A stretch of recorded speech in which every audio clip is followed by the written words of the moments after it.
name of Allah, the Beneficent, the Most Merciful, I bear witness, and I thank Allah for His coming to us in the person of Master Ava Muhammad.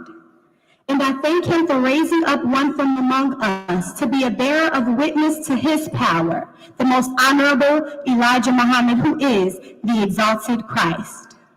And I thank Him for the Honorable Minister Louis Farrakhan, for his love, courage, and representation of those two has and continues to be a mercy and a blessing to us all.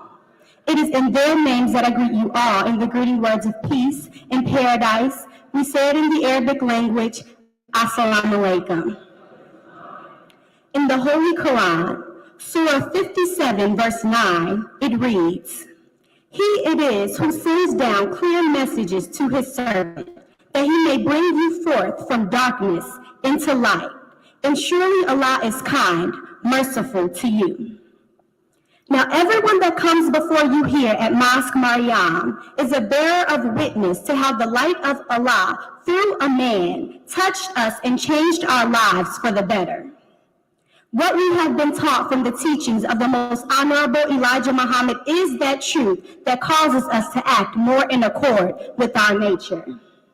Message to the Black man in America. A teaching that reacquaints us with our true identity and the truth of our open enemy and his plan against us and Black youth in particular. How to eat to live. A daily lifestyle fix for us since we have been under the ways of our enemies and don't know how to properly take care of our bodies. He taught us the truth of the Bible. He taught us the meaning of the Holy Quran. He taught us and is continuing to teach us through the Honorable Minister Louis Farrakhan the severity of the time that we are living in and how we can escape Allah's wrath. He taught our men how to be fathers and husbands and establish a real brotherhood that they can put their trust in. The Honorable Minister Louis Farrakhan continues his work and is teaching the Black woman and is elevating the woman to a position of dignity and honor. And so as a young woman, I can say that the Honorable Minister Louis Farrakhan has been that one to open my eyes to who I am in relationship to my Creator and how important I am to the future of our nation. The Black man is indeed powerful, but he is even more powerful when he has the Black woman by his side in the struggle. All praises due to Allah. And so just as the Jesus of 2,000 years ago had women around him in his most trying times, standing by his side through it all, the Honorable Minister Louis Farrakhan indeed has strong Black women helping him to fulfill his mission. And so coming up today, and it is my honor to introduce to you all, we have a sister with us that is dedicated to seeing the rise of her people. She is a sister, a mother, a wife, an attorney. She hosts her own radio show and even is the author of several powerful books. She is an example to so many of us girls, and I am personally inspired by her courage and love for Islam. She has been blessed to be the regional minister, the first regional woman minister in Islam, and is doing an amazing job teaching and representing the Honorable Minister Louis Farrakhan. A strong Black woman who stands by the Jesus of today and is unafraid to show the world that she is an NGT and a woman of God. And so please help me to welcome the Student National Spokesperson for the Honorable Minister Louis Farrakhan and the Nation of Islam, Student Minister Ava Muhammad.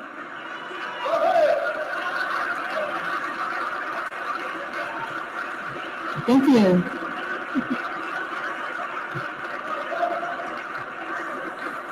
Thank you. In the most holy name of Allah, the Beneficent, the Merciful, we give praise and thanks to Allah for His love, His mercy upon humanity, that whenever man goes astray, He raises up from among that people a guide to lead the people back into His favor, that He will not have to impose judgment on that people. We thank Allah for Moses and the Torah, Jesus and the Gospel, Muhammad ibn Abdullah and the Holy Quran. I can never thank Allah enough for his intervention in our affairs here in North America.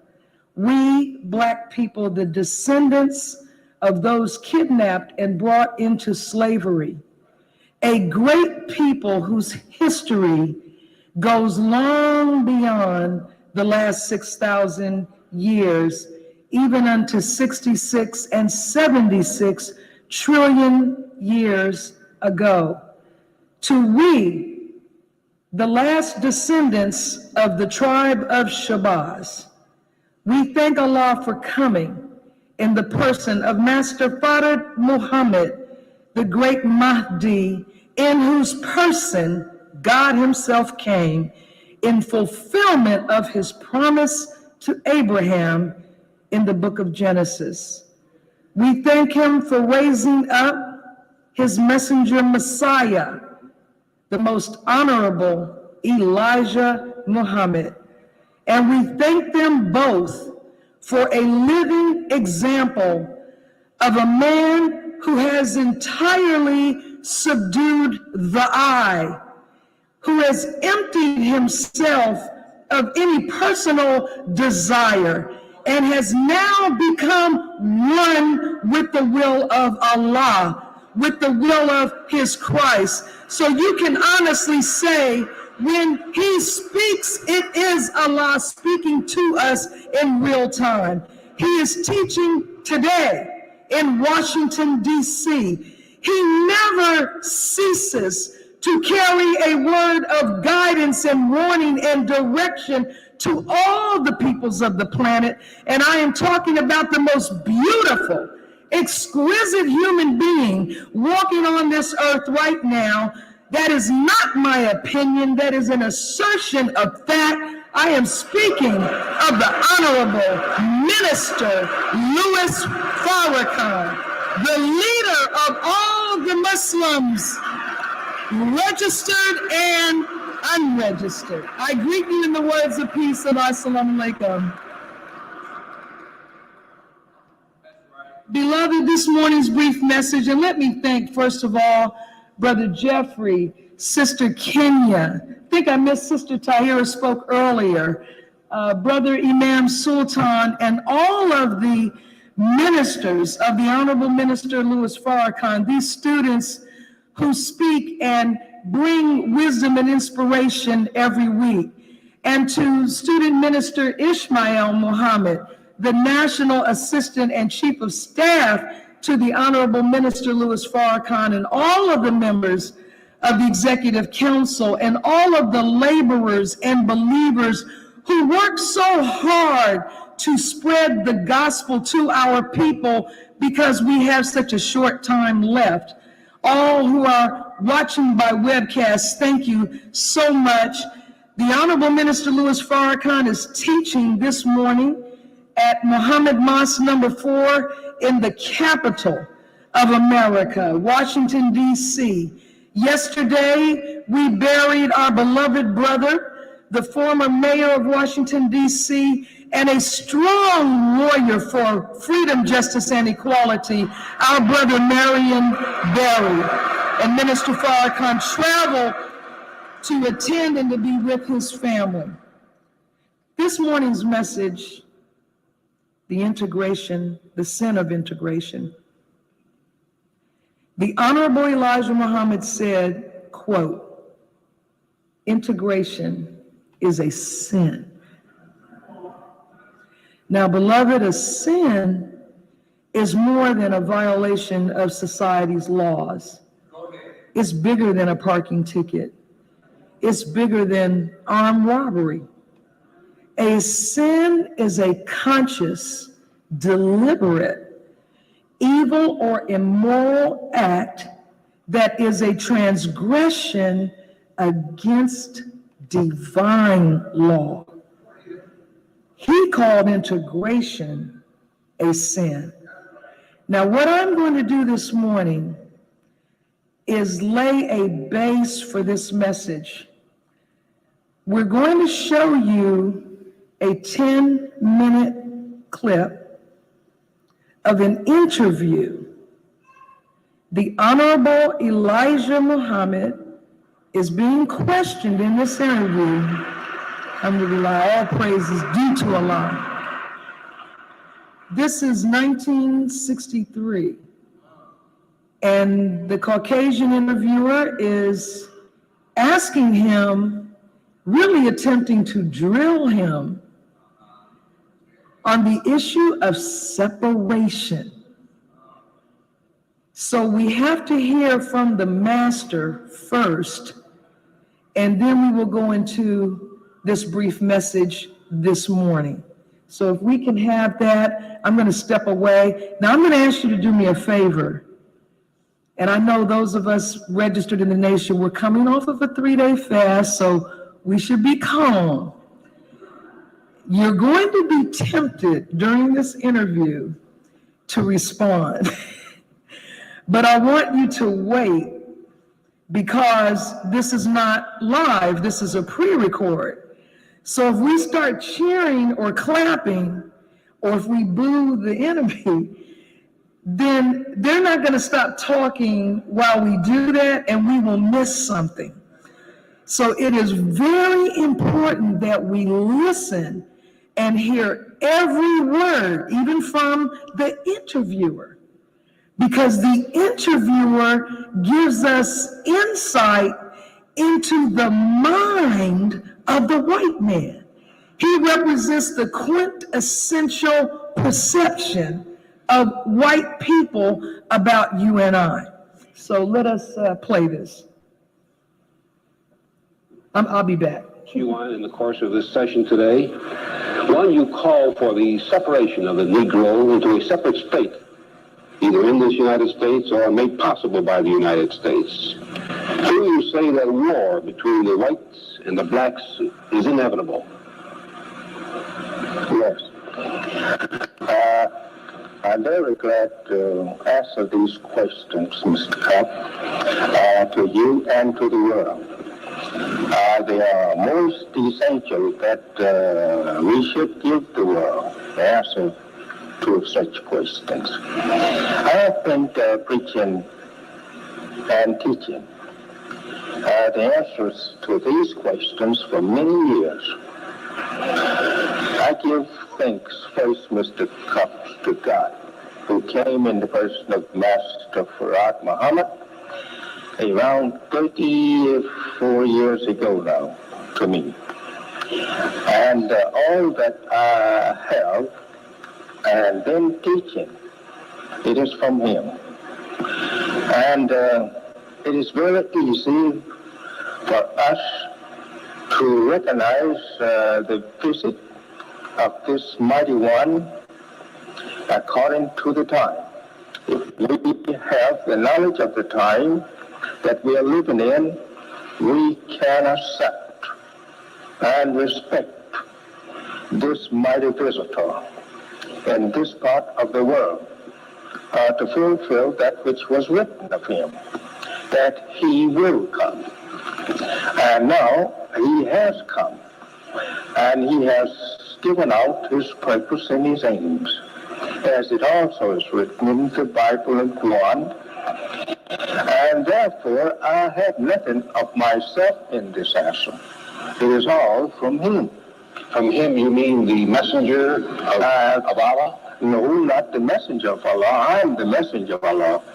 I mean from Allah himself, who came in the person of Master Farad Muhammad, who preceded you as the head of the Muslims. Well, he was actually the beginner. Yes, sir. And I am taught by him. This separation we begin with is absolutely necessary. We have lived here in America for the last 400 years and have served our slave masters well before these past 100 years. And now the time has arrived that we want something for ourselves. The natural spirit of God is moving in us and making us to think in such terms towards self and the doing for self. It's now getting into the very life of the black man in America. We want to go for self. We want to be ourselves. This is aroused in us by God Himself. And to oppose it means nothing but death to either side. If we oppose it, it's death for us. If others oppose it, it's death to them. But even your own people oppose it, Mr. Muhammad, if I may interject a thought here. Most of the civil rights leaders with whom I know you disagree, Dr. Martin Luther King, Whitney Young, and Roy Wilkins, and James Farmer, and any number of others, all believe in integration, getting along with the whites and moving into the same society. This is all due to their lack of knowledge of the time and what should be done in such time. They don't know that this is their time, that they should be separated, or they should go for themselves. This is what I'm trying to teach them. Teach them that this is the time, that they should go for themselves. But is it not, would you disagree that it is the ambition and the goal of most Negroes in this country to become Americans in every meaning of that word, to participate in our society, to be responsible, legitimate, honest citizens? Isn't that the goal of the overwhelming number of Negroes in this country? It may be their goal, Mr. Cup, because that they don't even know, as I just said, that this is the time that they should be going for self. And lack of knowledge of the time, the lack of knowledge of self. The American so-called Negro, especially the leading class, do not actually know themselves. Excuse my voice as I'm look like trying to be a little hoarse this morning, but however, I may clear it up later. America's so-called Negro, as you know, have been kept in the dark of the truth of self and kind for now 400 years, and the only one to break forth this truth it is God Himself, as it is written. And by Bible, Ezekiel, and prophesied by Jesus, that the dead must rise, mentally dead. So our so-called leadership is as dumb as those they are leading to this knowledge. Therefore, they hopes that they could have a place somewhere in the life of the white man of America and in his country and government. They seek that place. Not that they seek some portion of the country, earth here. They seek only recognition of the white man as being a citizen of America and being his equal. And this is the wrong thing to be seeking. Since we now have served our prophetic term of slavery here in America, and now we have a taste of education of our slave masters and their children. We don't go now to the colleges and universities of the white man looking for degrees to go back to him then for a job to live with him or some in the break life. Well, what is wrong with that ambition, Mr. Muhammad? It seems to be working out as well. He was a subject, a servant all the time. He's not getting an equal place with his master by seeking a job. The only thing that he should seek now, since he admits that he's free, and he is free, he's not no more a servitor slave. He's free. The growing number of Negroes who have achieved prominence in all the fields of this country, economic, the social life, the arts, indicates that there is tremendous progress being made, and the growing middle class of the Negro is tremendous today, with a tremendous potential power. But the progress is only being made to the position or status of a more prominent servant, and not a servant that is equal with his master and owning. Such thing is placed on this earth that he can call his own like his master. Do you see that people like the Dr. Ralph Bunches and any number of other Negroes who have achieved fame and fortune are still servants in this community? His fame and fortune is not his. That's the white man. He have achieved fame and fortune for the white man, not for his black man. All that the prominent, I would say, politicians, teachers, and clergies, all has worked forward to the help of the white man to achieve fame for him and his race, but not for themselves and their race.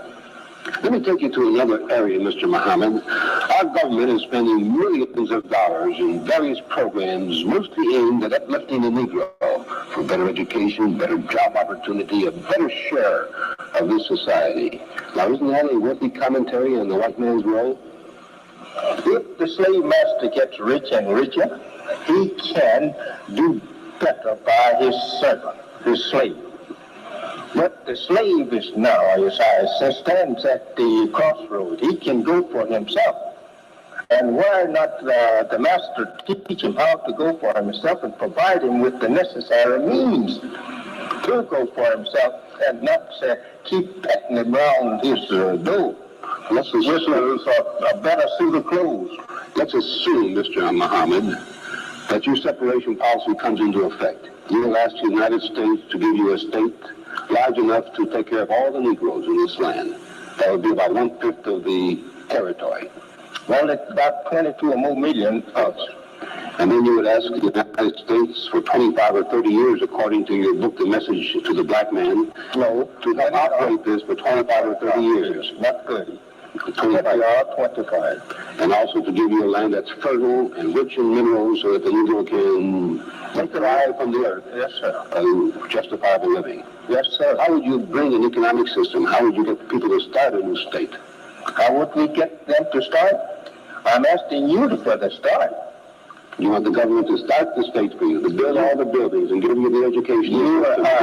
We believe that you are obligated to start us off in such state, according to your own civilization, or set up for your own civilization. The means that you have to set your own race up as an independent race here today, not what you had 400 or 500 years ago, but what you have today. Let me pause for just a moment, Mr. Muhammad. We still have to interrupt for commercials on this program. We'll pause for a moment and be right back with the Honorable Elijah Muhammad.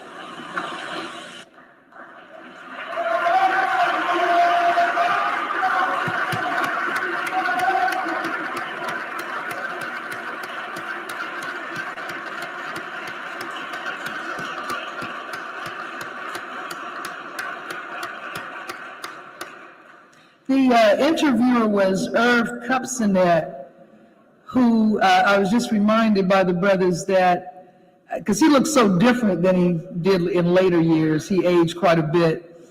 But this is the same reported that Minister Farrakhan obliterated in another interview, just as his father did.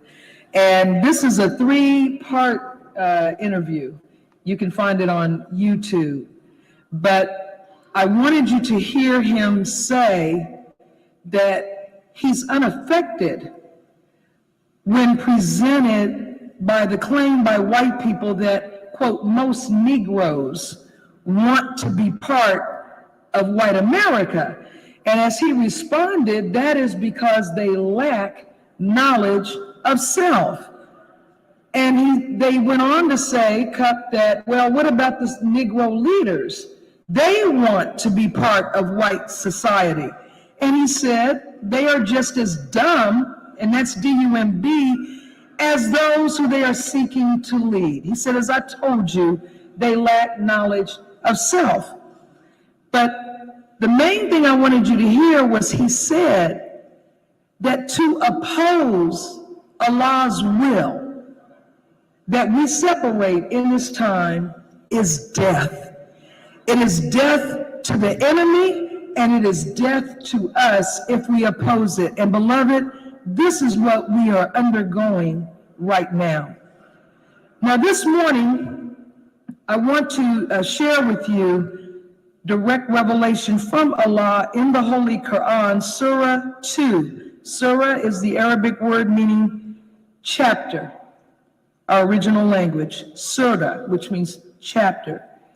Now, the translator of the Holy Quran that I have here, that is a beautiful book that every one of us should have.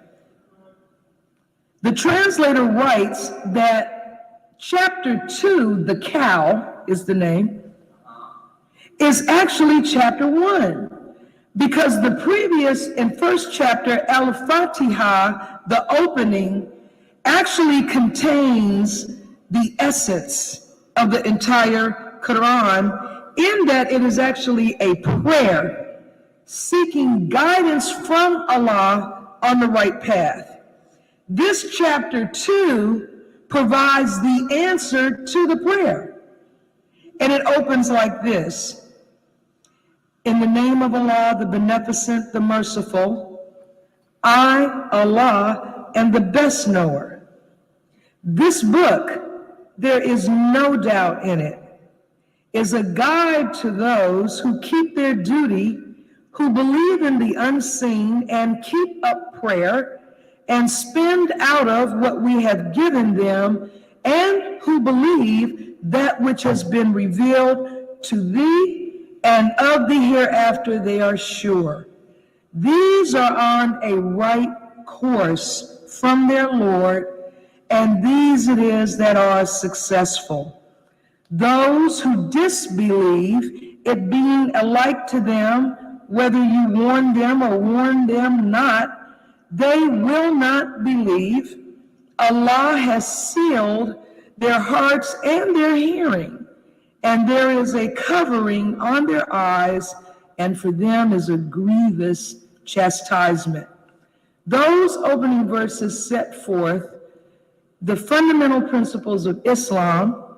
2 are articles of belief, and 3 are principles of action.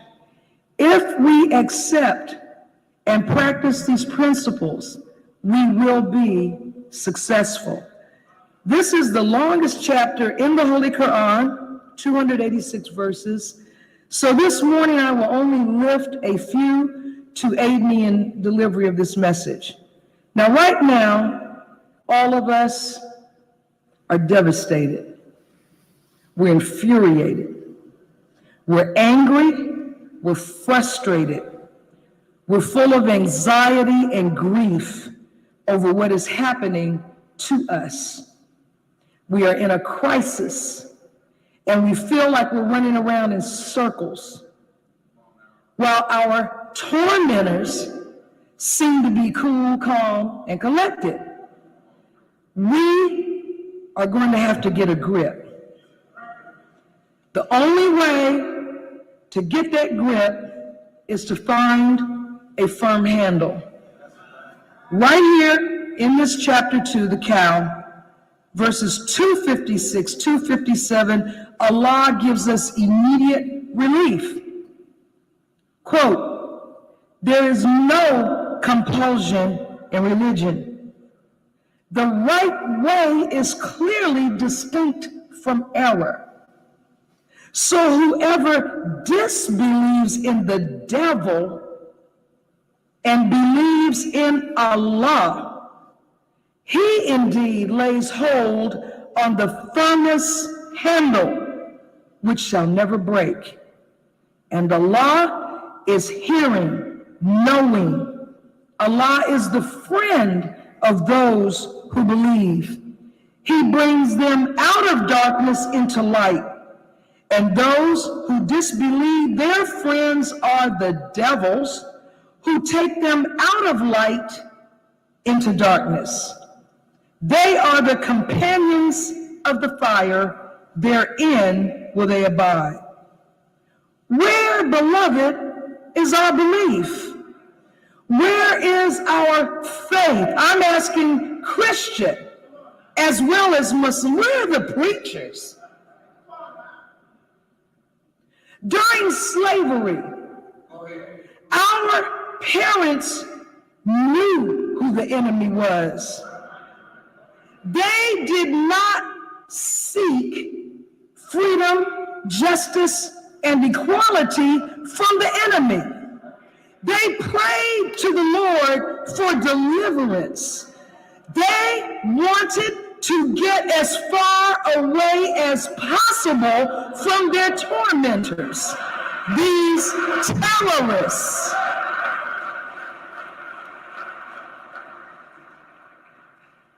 During Jim Crow, our people were not trying to sit next to white people at the Super Bowl.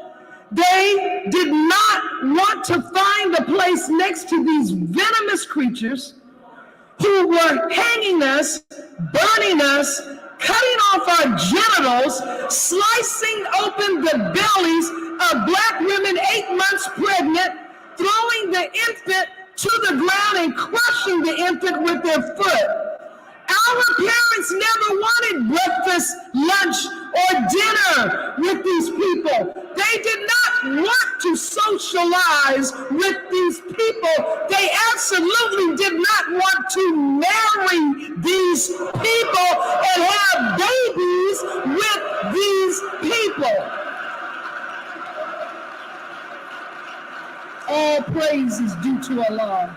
For the Honorable Elijah Muhammad and the Honorable Minister Louis Farrakhan. Our people, as the Christ said, want to use their energy and resources for themselves. We used it to build the white man's world. Now it is time for us to build our own world. Now, continuing with a few more verses from Surah chapter 2, the cow. Divine favors on Israel. Not this fake place where people, Jews from Brooklyn, go and kill Palestinian babies and party.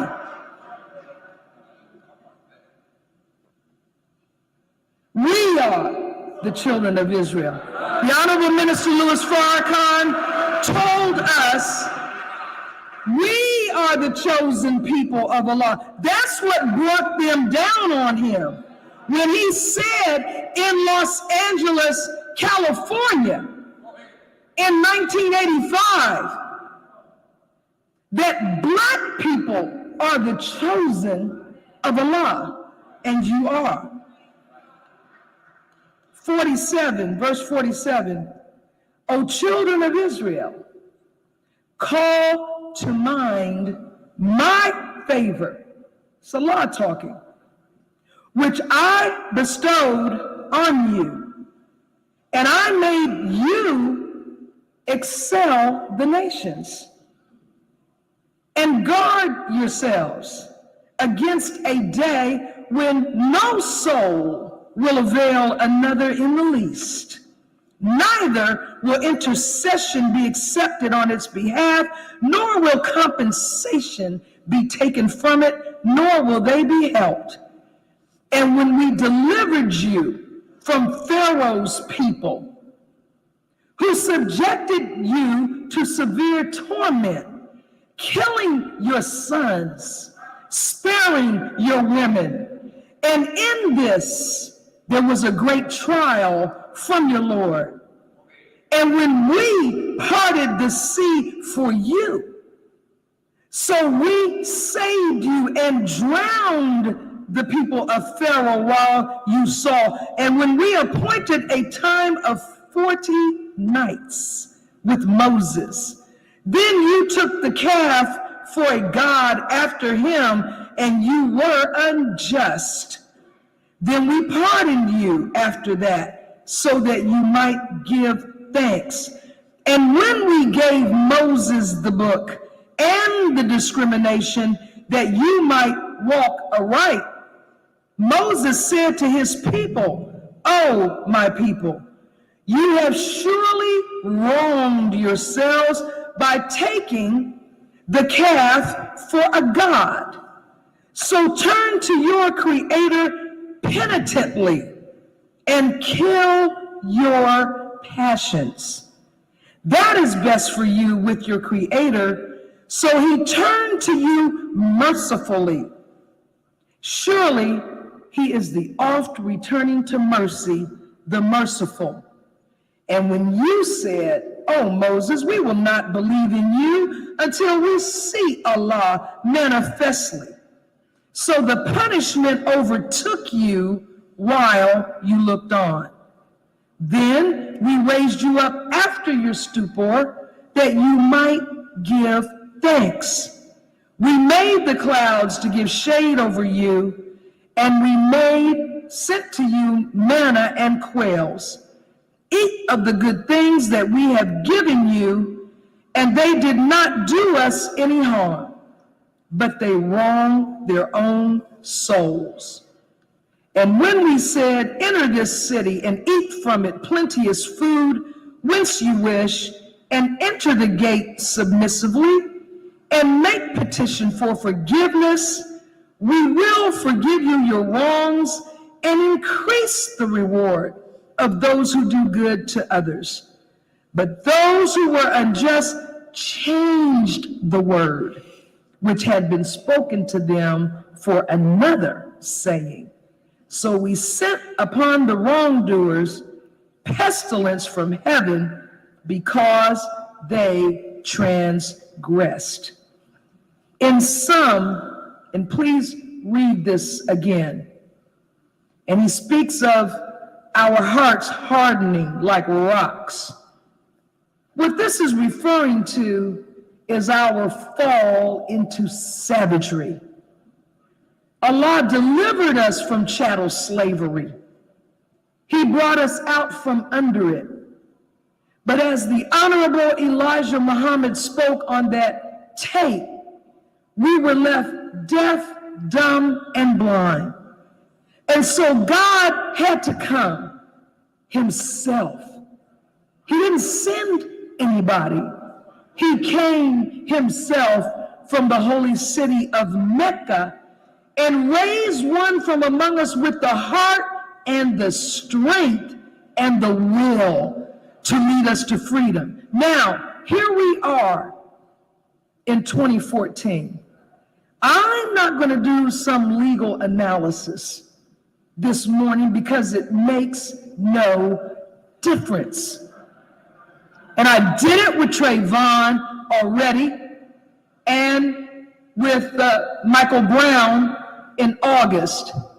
I can tell you, as a former prosecutor, that the grand jury is a tool of the prosecution.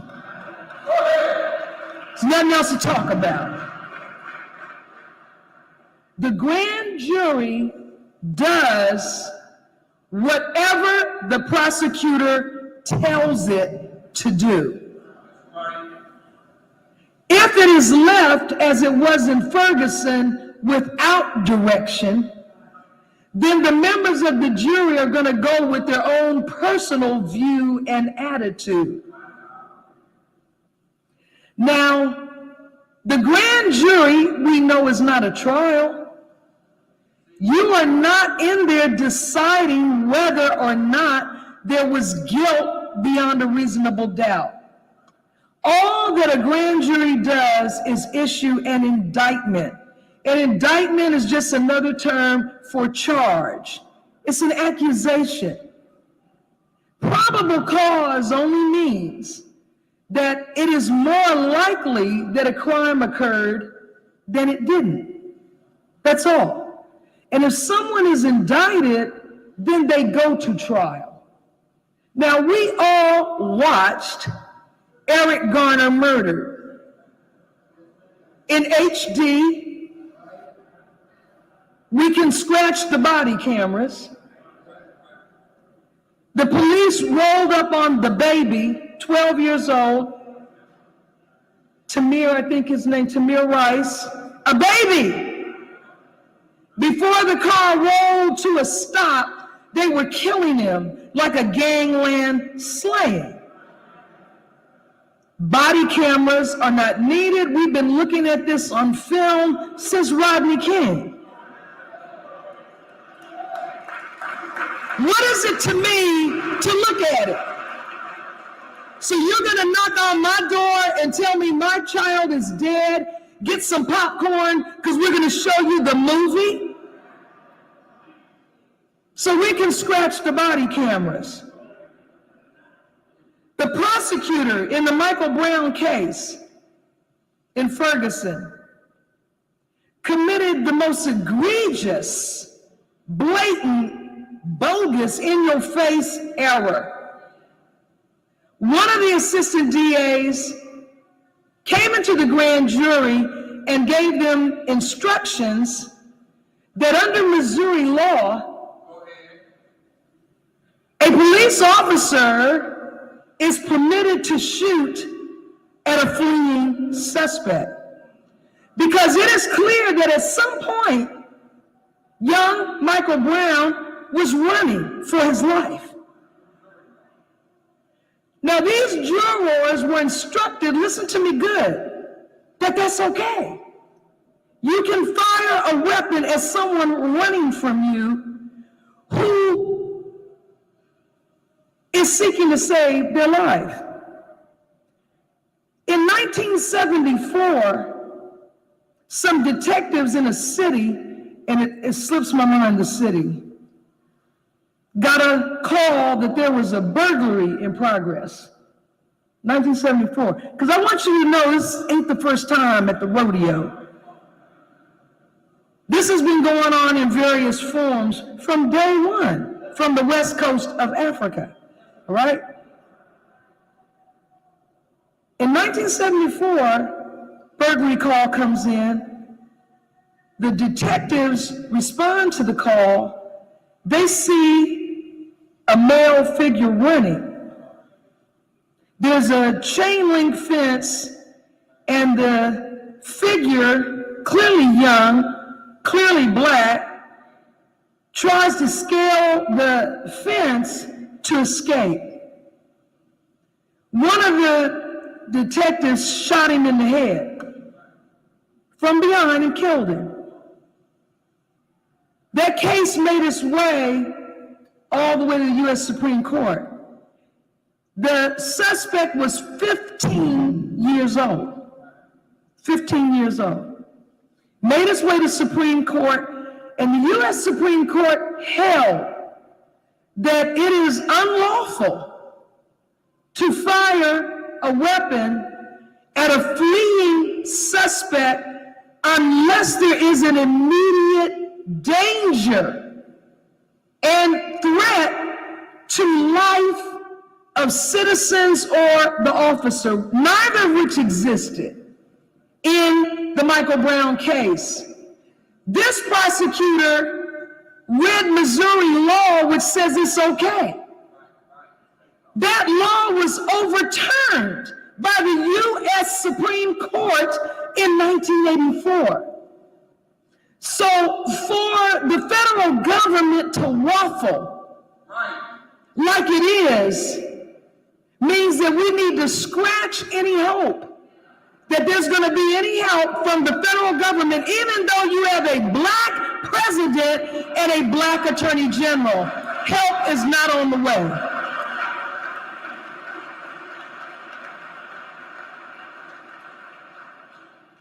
John F. Kennedy and Robert Kennedy would have came into Missouri, into St. Louis, and snatched that case out of these local people's hands.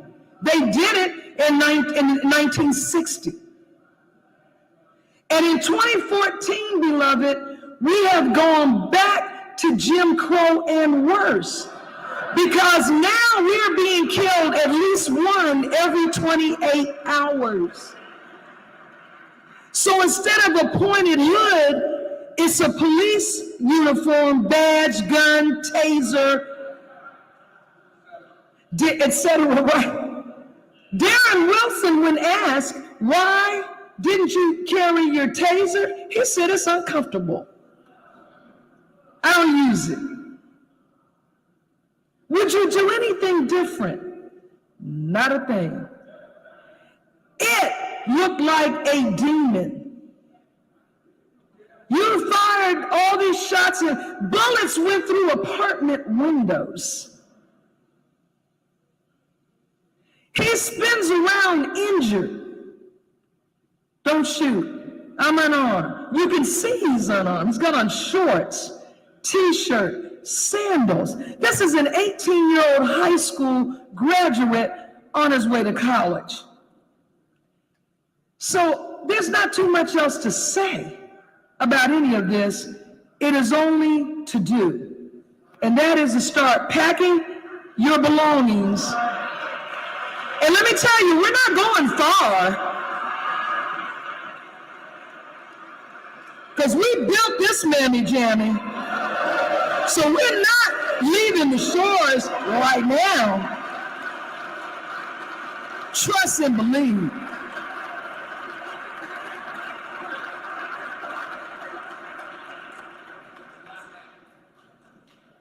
And his name, thank you so much. I love this team over here.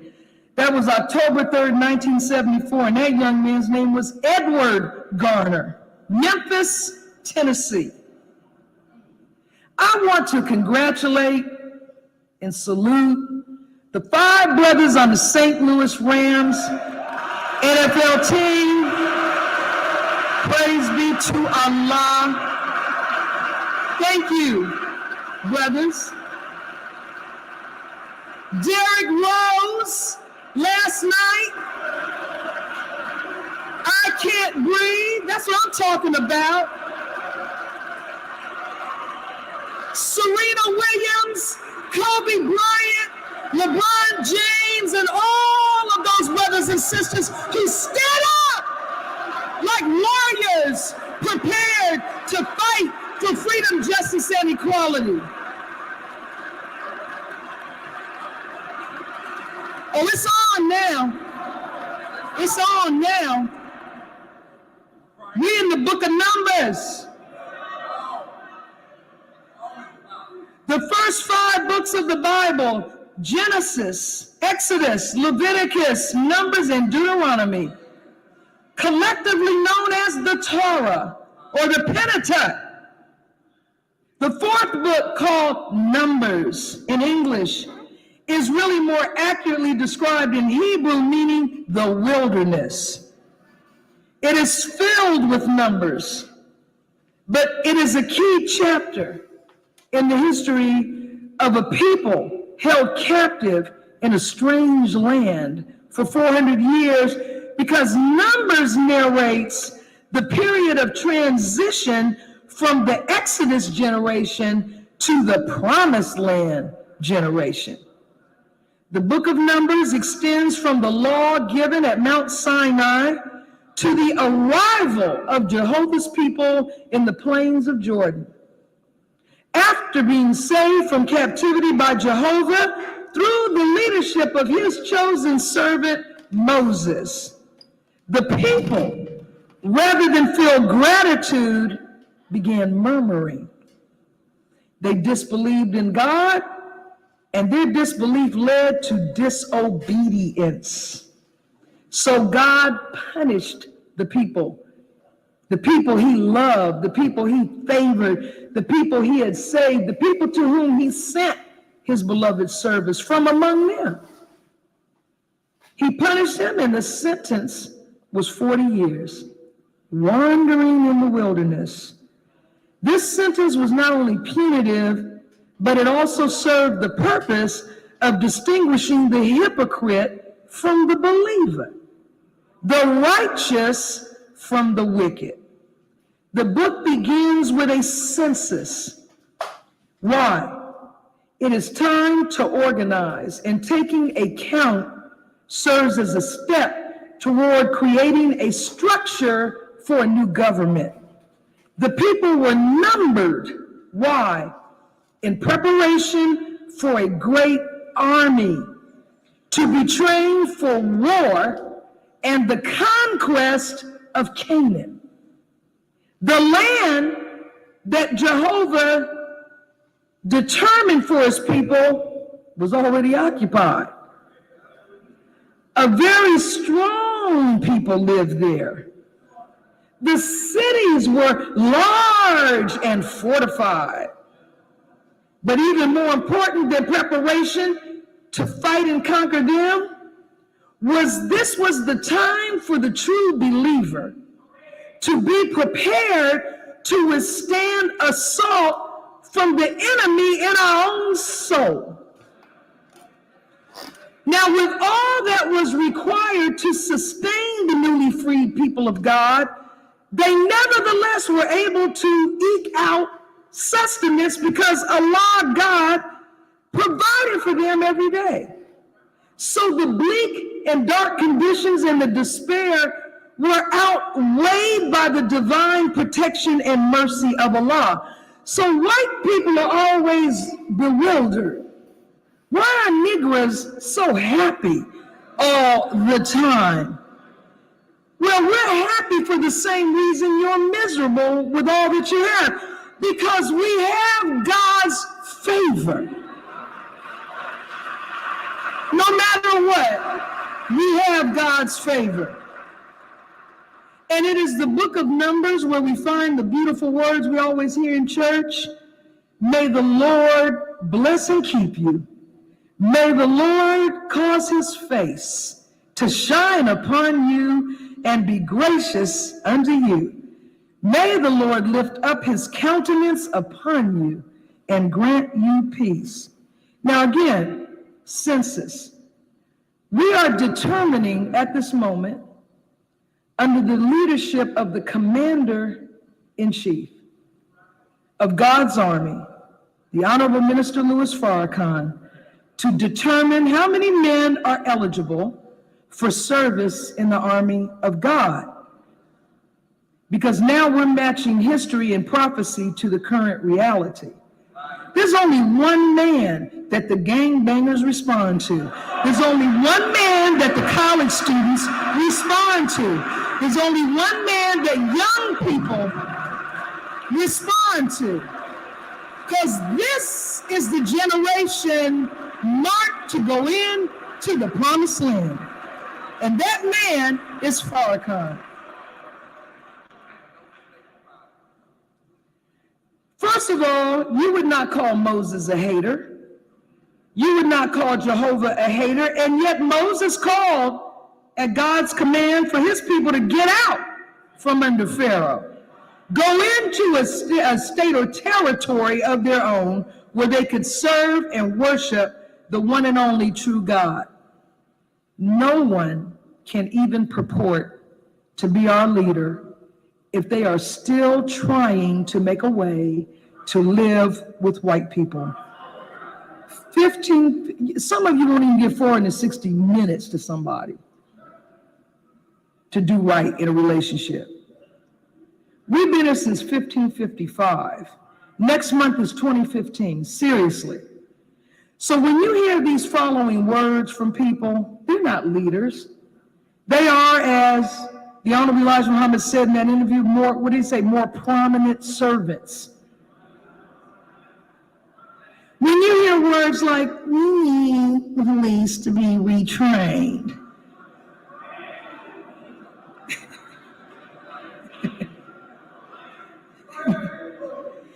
we need sensitivity classes, body cameras. We need to trust one another. We need transparency. Can we get a special prosecutor? And the worst one of all, I said, if I hear this one more time, I'm going to run into TV and take a hostage. We need to have a conversation. With who? And about what? My baby's bleeding in the street. I ain't talking to you. I'm going to instantly pull your eyeballs out your head as soon as I get up on you. All praise is due to Allah. These are words that white people have approved to go out on the slave market. Now the people are out demonstrating in the thousands. People from all walk of life out in the street. Now, I was looking at the signs that the people have been holding up. Signs like end white supremacy. Now, it seems like we have a communication problem here. I can't breathe, police brutality. A strong community doesn't need police, it can police itself. I can't breathe. Now, the Negro leaders talking about conversation, I don't see any signs saying, please retrain the police. When I'm telling you I can't breathe, get up off of me. Master Fard Muhammad said all of the atoms over North America are dead. Our inability to breathe is not only physical, we can't breathe spiritually because there is an obstacle between us and our God. Look at this. Who will survive in America? These people that want a conversation, they want a conversation because they have a talk show. You got people making careers. And these networks, CNN, MSNBC, Fox, they can't wait for the next one. So they'll up the ratings. Now this is the view of the Muslims. We'll police ourselves. Like Minister Farrakhan told the white police in Harlem in 1972, just get out. That's the answer.